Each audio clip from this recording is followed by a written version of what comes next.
Hello, the spicy कढई या चॅनलवर तुमचे खूप खूप मनापासून स्वागत आहे। आज मी तुम्हाला इथे कॉर्न टिक्की कशी बनवायची ही रेसिपी इथे मी तुम्हाला शेअर करणार आहे।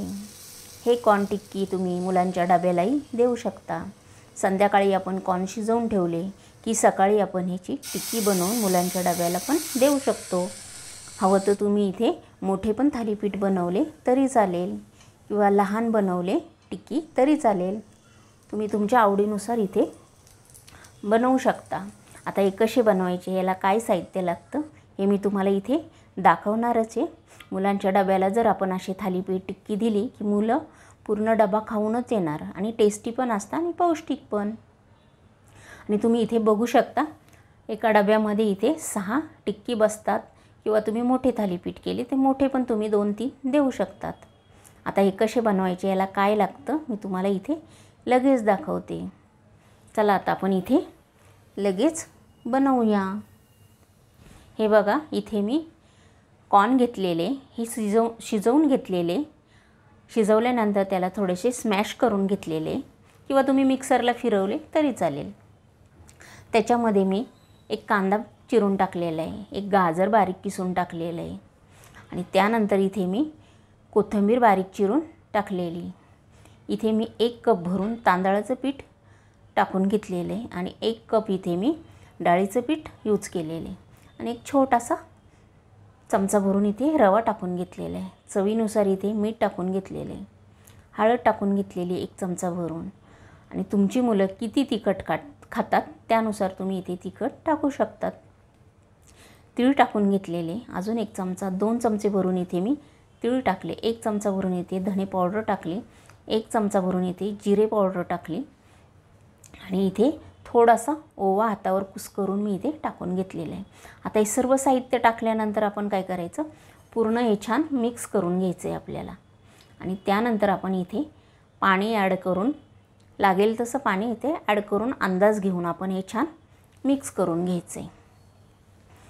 त्यानंतर इथे मी 1 पळी भरून ज्वारीचं पीठ ॲड केलेलं आहे आणि पीठ ॲड केल्यानंतर आपण हे छान पुन्हा एकदा मिक्स करून घ्यायचे। पाणी आणि पीठ ते तुम्ही तुमच्या नुसार इथे टाकू शकता। पातळ वाटलं तर पीठ इथे टाकून घ्यायचं। आता माझं थोडं इथे पातळ वाटत होतं म्हणून मी इथे 1 पळी भरून ज्वारीचं ॲड केलं। इथे तुम्ही नाचणीचं टाकलं तरी चालेल। आता आपण गॅसकडे जाऊया। गॅसवर इथे मी पॅन ठेवून घेतलेला आहे। तेल लावून घ्यायचं आधी आपण असं पूर्ण, इथे काही फार तेलाचा वापर करायचा नाही आपल्याला। इथे बघू शकता अशी तुम्हाला हवं तेवढे तुम्ही इथे थालीपीठ सोडू शकता, पण मी इथे लहान अशा टिक्की सोडून घेतलेल्या आहे। हे बघा, इथे अशा एकसारख्या गोल आकाराच्या आपण इथे सोडून घ्यायच्या टिक्की आणि हवं तर तुम्ही याच्यामध्ये भोपळा किसून टाकला तरी चालेल, तांबडा भोपळा, त्याने पण ते खूप टेस्टी लागतात किंवा बारीक किसून कोबी घातली तरी चालेल। काही पण भाज्या तुम्ही मुलांना आवडत असेल त्या भाज्या तुम्ही याच्यामध्ये ॲड करू शकता।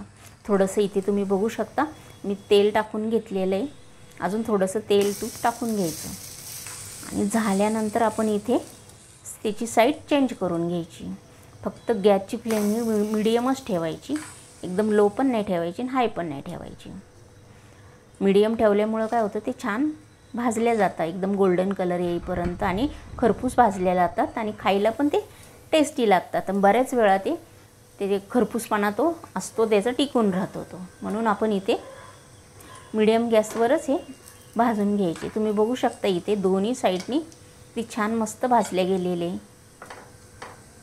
हे बघा, मी इथे तुम्हाला दाखवले तर आपले हे छान मस्त असे प्रेस करत करत आपण हे भाजून घ्यायचे इथे। आता आपण हे बघूया एकदा। हे बघा, इथे झालेचे। आता मी हे काढून घेते। आता पूर्ण हे काढून झाल्यानंतर मी तुम्हाला इथे पुन्हा दाखवलेले 1 चमचा तेल टाकून घेतलेले आणि इथे मी तुम्हाला मोठे पण थालीपीठ प्रमाणे इथे दाखवून घेते, तसे पण तुम्ही बनवले तरी चालेल। पण लहान मुलं असेल तर तुम्ही इथे शक्यतो लहानच टिक्की बनवून द्या, म्हणजे ते हातात घेऊन खातात आणि टेस्टी पण लागतात। हे बघा, इथे पुन्हा थोडंसं तेल टाकून घेतलेलं आहे आणि सावकाश आपण हे पलटी मारून घेतलेलं आहे आणि तुम्ही बघू शकता किती छान असा कलर आलेला आहे त्याला. जेवढे ते दिसायला छान दिसत आहेत ना तेवढे खायला पण ते खूप टेस्टी लागतात. तुम्ही नक्की ट्राय करून बघा. एकदा तर तुम्ही मुलांच्या डब्याला देऊनच बघा. हे बघा इथे झालं आहे. आता आपण हे काढून घेऊया. आणि आता हे काढल्यानंतर मी तुम्हाला पुन्हा दुसरी टिक्की बनवून दाखवते. आणि तुम्ही मोठे बनवले तरी चालेल. हे बघा इथे मी पुन्हा एकदा छान तसेच बनवून घेतलेले, किंवा हे मिश्रण अजून घट्ट करून तुम्ही याचे आप्पे बनवले तरी चालेल. आणि मुलांच्या डब्याला लोणचं किंवा शेंगदाण्याची चटणी घट्ट अशी बनवून दिली तरी चालेल. नाहीतर नाही काय दिलं, नुसते हे बनवून दिले ना तरी मुलं आवडीने खातात. हे बघा इथे छान मस्त असे गोल्डन कलर आलेला आहे. छान मस्त भाजून झालेले तुम्ही बघू शकता. आणि तुम्हाला जर हे माझे टिक्की आवडली असेल किंवा थालीपीठ तर लगेच पटकन लाईक करून घ्या. आणि चॅनलवर जर तुम्ही नवीन असेल तर सबस्क्राईब करून घ्या. आणि हा व्हिडिओ तुम्ही तुमच्या मित्रमैत्रिणींनाही शेअर करा. आणि वेळात वेळ काढून तुम्ही ही माझी रेसिपी बघितली त्यासाठी तुमची खूप खूप धन्यवाद. आणि अशीच एक छान रेसिपी घेऊन आपण पुन्हा